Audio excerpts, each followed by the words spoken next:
Kilala tayong mga Pilipino sa pagiging hospitable sa mga panauhin, lalo na sa mga bisita mula sa ibang bansa. Pero sa isang artikulo sa pahayagang Washington Post sa Amerika, napabilang ang Pilipinas sa mga bansang hindi raw bukas sa ibang lahi. Nagbabalik si Marisol Abduraman.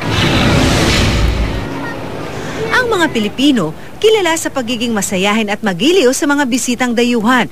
Pero sa artikulo ng Washington Post, ang Pilipinas daw ay isa sa mga bansang may low tolerance o hindi gaanong bukas sa ibang lahi. Ibinasing ulat sa World Values Survey na isinagawa kamakailan, kung saan tinanong ang mga respondent mula sa 80 bansa kung alin-aling lahi ang ayaw nilang maging kapitbahay. Sa survey, lumabas umano na kabilang ang mga Pilipino sa mga taong ayaw nang may kapitbahay na dayuhan. Ikinagulat ito ng sociologist na si Clifford Zurita. Tayo nga ang tinatawag na bansang kaaya-aya sa ibang lahi. Kaya nga we are the most friendliest nation daw on earth. Kaya nga ang Pilipino nga daw, pag sa ibang bansa daw dito, tayo ay palaging nakangiti. Tayo ay palaging welcoming. Kaya nga we are hospitable. So racist is against our nature of being hospitable.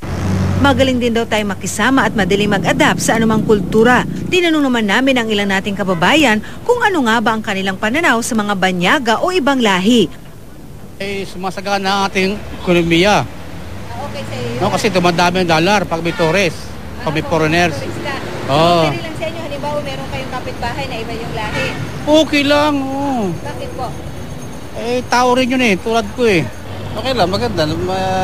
Nagiging open ng Pilipinas.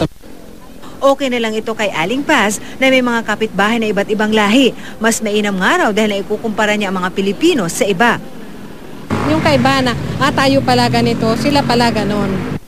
Ang ilang banyagang nakausap namin, paborito nga raw ang Pilipinas sa mga lugar na nais puntahan dahil sa magandang ugali ng mga Pilipino. Dito raw nabighan ng Russian-Iranian na si Gader Kazeni. Simula raw na magpunta siya sa bansa noong 1978 para mag-aral, napamahal na siya sa lugar at sa mga tao. See, I'm staying here, meaning I like it. I feel I like here to live, and then anytime I have traveled around, especially in my country, after a few weeks I feel homesick to come back.